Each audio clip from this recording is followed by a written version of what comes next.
Welcome to the Daily Absurdities. Let's get started.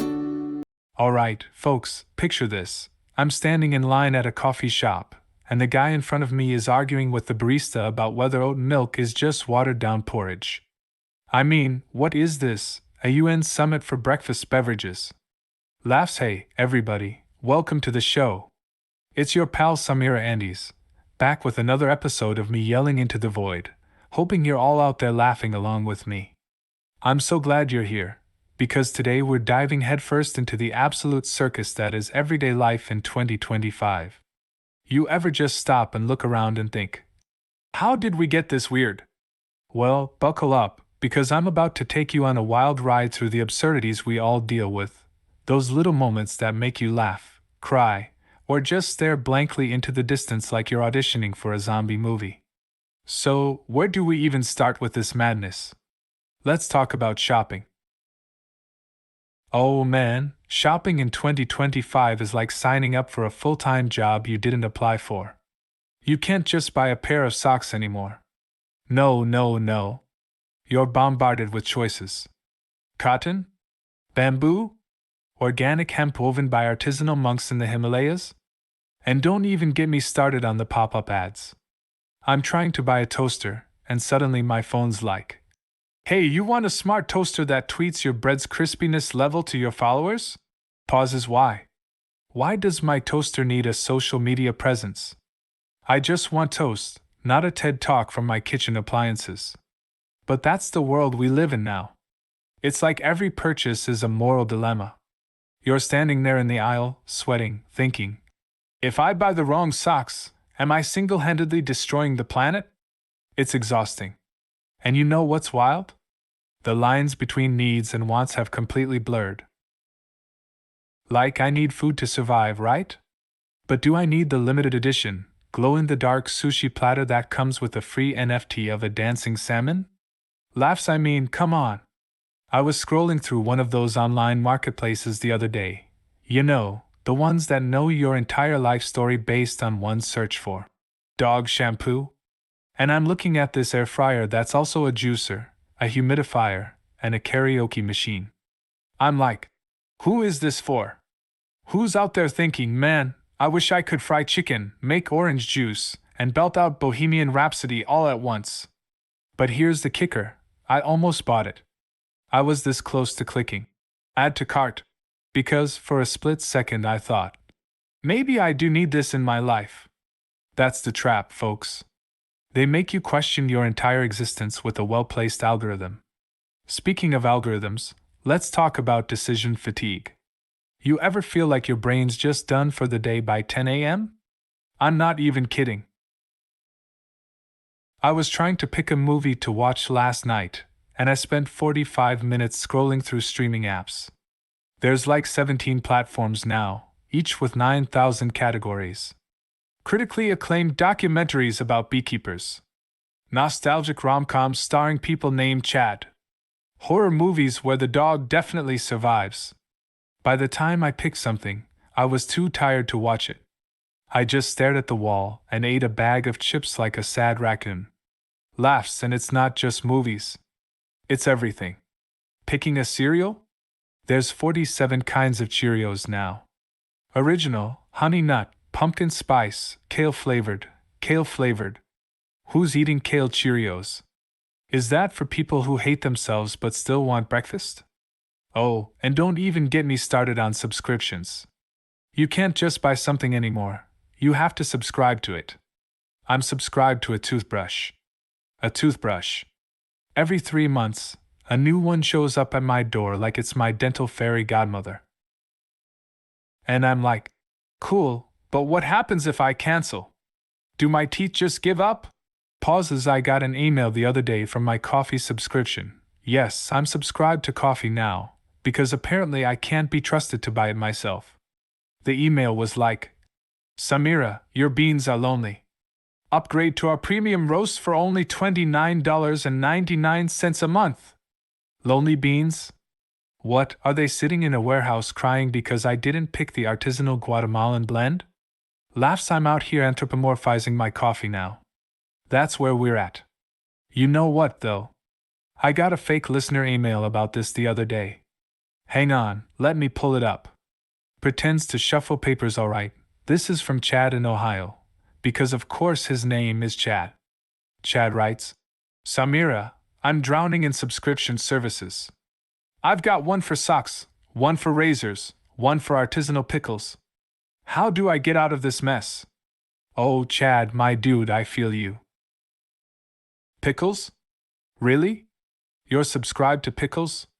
What's next? A monthly delivery of artisanal air. Laughs. Here's my advice, Chad, just stop. Cancel everything. Move to the woods. Live off the land.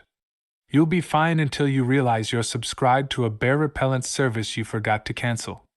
Pauses. No, seriously, the only way out is to fake your own death and start over in a new country. Let me know how it goes, Chad. But here's the thing about all this shopping insanity. It's killing our patience. Remember when you had to wait for stuff? Like you'd order something from a catalog, yes, a catalog, like it's 1995, and it'd take 6 to 8 weeks to arrive. And you were excited about it. You'd check the mailbox every day like a kid waiting for Santa.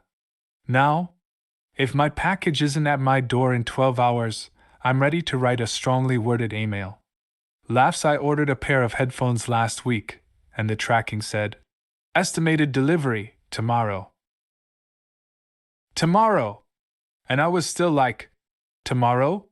What am I supposed to do until then? Listen to my thoughts. We've lost all appreciation for delayed gratification. It's like we're all just toddlers throwing tantrums because our instant dopamine hit is 5 minutes late. And you know what's even crazier? The way we're all just addicted to convenience. Like I'm guilty of it too. I was at the grocery store the other day, and I saw this pre-peeled orange in a plastic container. A pre-peeled orange. Who's buying this? Who's like, you know what, I love oranges, but peeling them? That's my villain origin story. Laughs. But then I thought about it, and I was like, wait, that's kinda genius. Because peeling an orange is low-key a hassle. You get all sticky, your fingers smell like citrus for 3 days, and there's always that one piece of pith that's like, I'm staying, deal with it. So yeah, I bought the pre-peeled orange. And you know what? It was the most mediocre orange I've ever eaten. Pauses. That's the price of convenience, folks. You pay $7 for a sad, naked orange that tastes like regret. But let's pivot for a sec, because all this shopping madness ties into something else, our obsession with stuff. We're drowning in it. I was cleaning out my closet last weekend, and I found a waffle maker I forgot I owned. A waffle maker. I don't even eat waffles. I bought it during some late-night scrolling session because it was on sale, and I thought, you know what, maybe I'm a waffle person now. Spoiler alert, I'm not. Laughs. But that's what they do to you. They make you think you need a waffle maker, a smart toaster, a subscription to artisanal pickles, and suddenly your house looks like a hoarder's paradise. I'm one impulse purchase away from starring on a reality show called Buried in Bamboo Socks. You ever notice how stuff just accumulates? Like, I opened a drawer the other day, and it was full of charging cables. I don't even know what half of them are for. There's one that looks like it could power a spaceship. And I'm like, is this for my phone? My laptop? My neighbor's electric car? Laughs. But I can't throw them out, because what if I need one? What if my smoke detector runs out of juice and I'm like, oh no, I threw out the one weird cable that could have saved me. It's irrational, but we all do it. We're all just one drawer away from being on an episode of Hoarders. Oh, and speaking of hoarding, let's talk about the mental load of all this. You ever feel like your brain's just full? Like you've got too many tabs open in your head? I was trying to remember my mom's birthday the other day, and my brain was like, nope, sorry, that space is taken up by the fact that you can return Amazon packages at Kohl's now. Laughs. Why do I know that? Why is my brain storing random retail policies instead of, like, my PIN number? It's because we're constantly being hit with information. Ads, notifications, emails about lonely coffee beans. It's too much. I got a notification the other day that said, "Your smart fridge noticed you're low on milk." And I'm like, cool, but why is my fridge texting me? Shouldn't it be chilling with the yogurt instead of playing snitch? You know what? Let's take another fake listener email, because I know you're all out there relating to this. Pretends to check phone. This one's from Lisa in Seattle. Lisa says, Samira, I'm so overwhelmed by choices that I can't even pick a toothpaste anymore. There's whitening, sensitivity, charcoal, mint explosion, help. Oh, Lisa, I hear you. Mint explosion? That sounds like something you'd find in a candy store, not a dental aisle.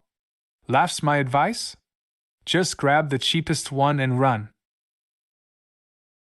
You don't need toothpaste that promises to make your teeth sparkle like a disco ball. Although, honestly, if they made toothpaste that doubled as a lip gloss, I'd probably buy it. Pauses, see? That's the problem. I'm part of the problem. But let's talk about how all this ties into our patience, or lack thereof. We're so used to instant everything that we've forgotten how to wait. I was at the DMV last week. Yes, the DMV, the one place where time moves slower than a sloth on Valium. And I'm sitting there, waiting for my number to be called, and I'm getting mad. Like, irrationally mad. I'm like, why is this taking so long? I have places to be. Meanwhile, the only place I had to be was my couch, watching a documentary about beekeepers because I didn't have the energy to pick something else. Laughs, but that's what I mean. We've lost the ability to just sit. To be okay with waiting. We want our coffee now, our packages now, our entire lives delivered to our door in 2 hours or less. And it's not just shopping or waiting. It's everything. Like relationships. You ever notice how we treat dating like it's Amazon Prime? Swipe, swipe, swipe, next day delivery. If someone doesn't check all our boxes in the first 30 seconds, we're like, nah, return to sender. Laughs. I was talking to my friend the other day, and she's like, I went on a date, but he didn't have a 5-star rating in my head, so I'm done. A 5-star rating? What is this, Yelp? Are we leaving reviews now? Chad was nice, but he chewed too loudly. 3 stars. Pauses. I'm not saying we should settle, but maybe we're so used to instant gratification that we're forgetting how to give people a chance. Oh man, and don't even get me started on social media. You want to talk about absurd? Social media is like a slot machine for your self-esteem. You post something, and you're just sitting there refreshing, waiting for likes. And when you don't get enough, you're like, well, I guess I'm a failure now. Laughs. I posted a picture of my dog the other day. Cute dog, by the way, October 10th, would pet again, and it got like 3 likes. 3! Meanwhile, some guy posts a blurry photo of his protein shake, and it's got 4,000 likes and a sponsorship deal. What's happening? Are we all just out here worshipping smoothies now? But here's where it gets really absurd. We're all performing for each other. Like, I was at a restaurant the other day, and this couple next to me spent 20 minutes taking photos of their food. Not eating it, just photographing it.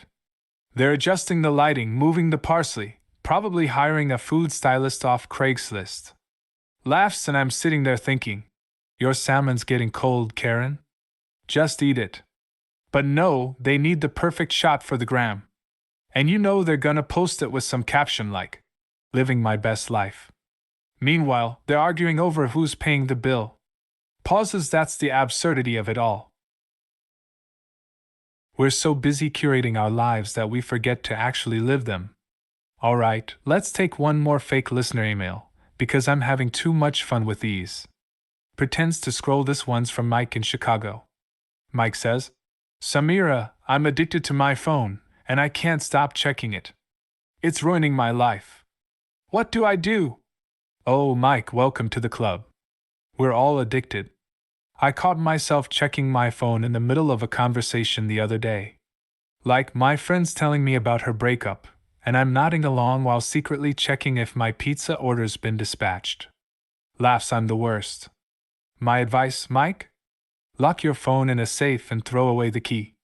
Or, just delete all your apps and live like it's 1995. You'll be fine until you realize you don't know how to read a map anymore. But you know what's the ultimate absurdity? We're all just okay with this. Like, we complain about it, we laugh about it, but we keep doing it. We keep buying the pre-peeled oranges, subscribing to the artisanal pickles, checking our phones every 5 seconds. It's like we're all stuck in this weird, hilarious loop, and we can't get out. And maybe that's okay. Maybe the absurdity is what makes life interesting. Like, yeah, it's ridiculous that my fridge is texting me about milk, but it's also kinda funny. It's ridiculous that I spent $200 on a waffle maker I'll never use, but at least I've got a story to tell. So, here's my final thought, and stick with me, because this is where it gets good. The other day, I'm at the store, and I see this display for a smart pillow that tracks your sleep and plays lullabies. And I'm like, a smart pillow? What's next? A mattress that gives you life advice? Laughs, but then I start thinking, what if it did? What if I went to bed one night, and my mattress was like, Samira, you gotta stop buying artisanal pickles and get your life together. Pauses, and you know what? I'd listen. Because if my mattress is talking to me, I'm pretty sure it's got some wisdom to drop. Laughs, so maybe that's the twist, folks. The real absurdity isn't the shopping or the subscriptions or the decision fatigue. It's that one day, our stuff's gonna start talking back. And when it does, I hope it's got a better sense of humor than my toaster. Alright, everybody, that's the show. Thanks for hanging out with me and laughing at the chaos of everyday life. I'll catch you next time, unless we're playing hide and seek, in which case, you're on your own. Laughs, peace out. Thanks for listening and subscribe for my channel.